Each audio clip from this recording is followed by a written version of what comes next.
Boker Tov les filles, j'espère que vous êtes en pleine forme Be'ezrat Hashem. Aujourd'hui, on va travailler sur une Nekuda supplémentaire Be'ezrat Hashem qui va nous permettre d'accélérer avec beaucoup de force Be'ezrat Hashem la venue de la Geoula Berachamim. Il faut qu'on travaille sur ces Nekudot comme exprimé dans plusieurs de nos cours, dans plusieurs cours de Shabbat. Il faut absolument travailler sur ces Nekudot de Shalom, de Kav Zechut, d'Avat Chinam Be'ezrat Hashem pour réparer les causes qui ont induit malheureusement la destruction en fait du Beth Amikdash, le deuxième, et de façon à ce qu'on puisse accéder à une Geoula Berachamim, qu'on ne laisse plus le choix à Akadosh Baruch Hu que de nous faire accéder à cette Geoula, à la venue du Mashiach, Bekarov Mamash Berachamim.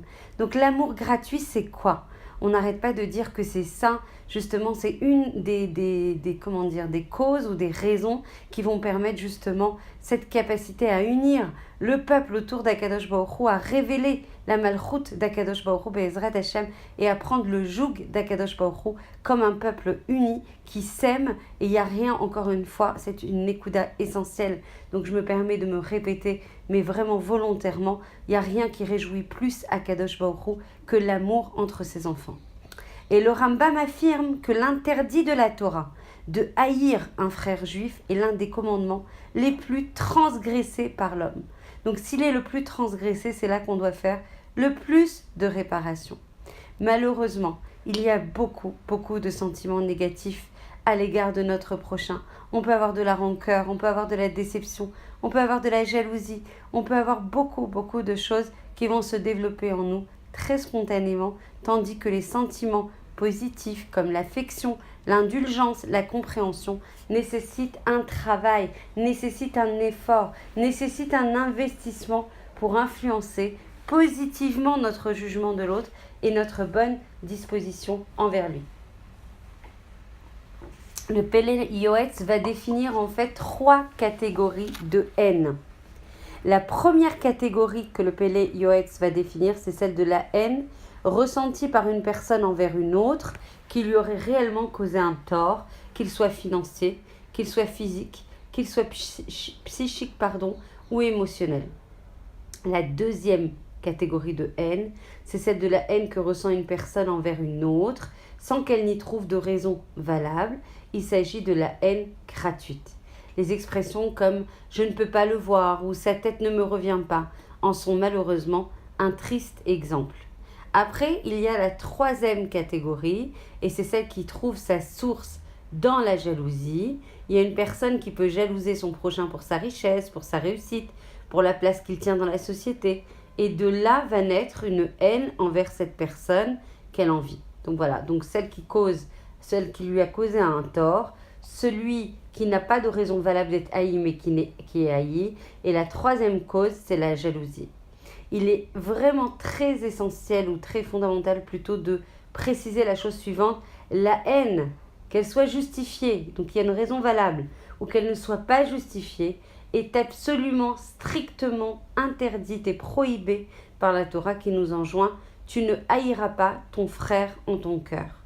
Du coup, dans ce contexte, on se doit vraiment de rappeler incessamment, sans arrêt, la destruction en fait du deuxième temple qui provenait justement de cette haine gratuite que les hommes éprouvaient les uns pour les autres. Et cette destruction a conduit à la mort d'une grande partie de notre peuple, à l'exil des rescapés dont les descendants que nous sommes errent depuis 2000 ans parmi les nations qui, à travers leur haine injustifiée envers nous, Nachon, qu'on voit combien ils ont une haine contre nous, mais il n'y a même pas de fondement, on ne comprend même pas, il n'y a même pas de logique. En fait, cette haine qu'ont les nations contre nous nous rappelle la raison de notre situation instable, actuelle. Et en fait, il y a une rabbinite qui s'appelait la rabbinite Sarah Mustafi, qui a rapporté les écrits du Abraham Banel, où il est mentionné que la Torah ne condamne que les actes de l'homme, non pas ses pensées, précisant toutefois qu'il existe un seul cas où il est puni et des pensées et des actes, et il s'agit du cas où ces dernières engendrent la haine gratuite. Alors on va se poser la question, mais pourquoi Dafka sur ces pensées-là, alors que normalement on est interdit, comme on dit, on est en tout cas associé ou responsable de nos actes uniquement pour les actes, comment ça se fait que là, on remonte au niveau de la pensée, comment ça se fait que ces actes sont jugés avec une telle sévérité. En fait, chaque juif, il ne faut pas l'oublier, est le fils ou la fille d'Akadosh Baruch Hu, comme il est écrit, Banim Lachem, Banim Atem Lachem Elokechem, c'est dans Dvarim. Vous êtes les enfants d'Hachem, votre Dieu. Et du coup, lorsqu'il y a de la haine, lorsqu'il y a de la mésentente, lorsqu'il y a pire entre les enfants d'Israël, qu'est-ce qui se passe? Hachem se retire, lo alenu, chas v'chalila, les abandonne comme un père meurtri, comme un père vraiment, vraiment blessé, assistant à une dispute entre ses enfants, et préférant se retirer plutôt que d'être témoin de cette dislocation, de cette dissension qui lui fait malheureusement beaucoup trop de peine. Et le Hari avertissait d'ailleurs ses élèves d'entretenir toujours l'amour entre eux. Il précisait que sans cela, Hachem se retirerait d'eux, va les laisser sans protection, ce qui représente un immense danger, comme nous en avons malheureusement trop longtemps été témoins. Et voilà une anecdote qui va nous permettre de toucher du doigt ce qu'est un noble sentiment d'amour gratuit du prochain, un amour désintéressé, un amour qui est dénué d'arrière-pensée, un amour qui est dénué de jugement, un amour qui naît de la conscience que chaque juif qui est en face de nous, c'est notre frère, c'est notre sœur. Et donc le Rav Yitzhak Zilberstein va rapporter le témoignage d'un Avrer dont la mère a attendu 10 longues années interminables avant de mériter de le mettre au monde. Cet homme va préciser que sa maman, alors qu'elle était emplie d'une immense joie et d'une immense odaya, gratitude, envers Akadosh Baruch Hu pour lui avoir donné un fils, n'a pas oublié pour autant les nombreuses autres femmes qui n'avaient pas encore connu ce bonheur. Elle consacrait de son temps à les soutenir, elle consacrait de son temps à leur redonner espoir et elle priait avec beaucoup, beaucoup de ferveur en leur faveur. Et du coup, un jour, la vraie raconta, alors que sa mère marchait dans la rue, elle a croisé une femme qui était très affligée, très mélancolique et qui lui était complètement inconnue. Alors du coup, elle n'a pas pu rester insensible à la peine de son prochain. Elle s'est approchée de la femme, elle lui a demandé avec empathie la raison de sa tristesse. Et la femme lui ouvrit son cœur et lui dévoila que cela faisait 16 ans qu'elle attendait d'avoir un enfant. Ma mère, donc dit le Havrer, qui comprenait mieux que quiconque à quel point ça pouvait être une source d'affliction, à quel point la peine que cette pauvre femme devait ressentir quotidiennement était difficile, lui a pris les mains chaleureusement, l'a fixée de son regard très compatissant et la bénit de tout son cœur. Elle lui demanda son nom, ainsi que celui de sa maman, et pria avec énormément de ferveur, afin qu'Hachem la comble prochainement d'un enfant en bonne santé. Les deux femmes se sont quittées avec beaucoup d'émotion, non sans que l'inconnu, réconforté par la gentillesse de sa maman, lui demande ses coordonnées afin de la mettre au courant si de bonnes nouvelles survenaient. Et vous n'allez pas croire ça, mais c'est extrêmement émouvant, comme quoi le koach de la prière, quand il vient du cœur, quand il est fait avec beaucoup, beaucoup de gratuité, juste par empathie, juste par amour, juste par affection, combien Hachem il récompense ça, combien il envoie un shefa de brachot par rapport à ça. Donc c'est très important de bénir les autres. C'est pour ça que le jour de l'anniversaire et plein d'autres opportunités, de toute façon, tous les jours, à chaque instant, on a le pouvoir de bénir, on a le pouvoir de faire le bien par notre bouche, de créer cette réalité de bien, Bezrat Hachem. Et quand c'est fait avec le cœur, Hachem ne résiste pas.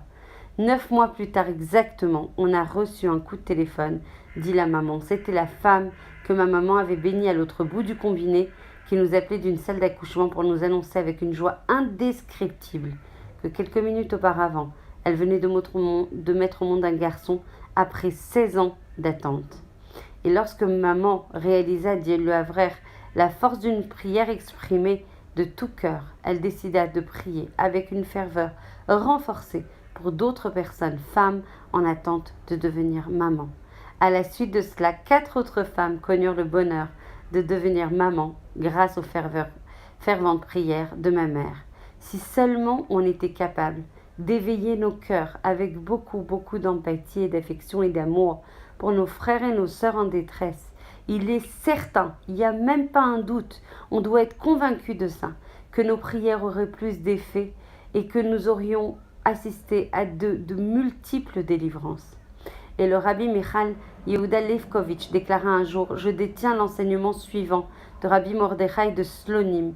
Tout juif qui va bénir son prochain de tout son cœur peut être certain que sa bénédiction va se réaliser. Be'ezrat Hashem, que l'on puisse remplir notre journée de Avat Rinam, d'amour gratuit, que l'on puisse remplir notre journée de bénédiction vis-à-vis de notre prochain, que l'on puisse remplir notre journée de bénédictions pouvant apporter la délivrance, que l'on puisse remplir notre journée de joie et de ta'anoug et de plaisir pour Akadosh Baruch Hu, de gratitude vis-à-vis de lui, que l'on puisse le réjouir d'une ardoute à toute épreuve entre nous, parce qu'il n'y a rien que Hachem déteste plus que le manque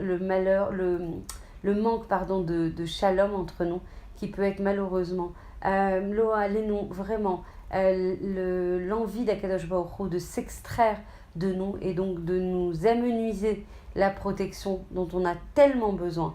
Donc c'est pour ça, en tout cas c'est une des raisons qui exprime en fait malheureusement le déchaînement des fois de malheurs, de maladies, etc. Il faut absolument qu'on construise un shalom extrêmement solide et pérenne entre nous, Be'ezrat Hashem, et que l'on puisse accéder par ce mérite à la Géoula Berachamim.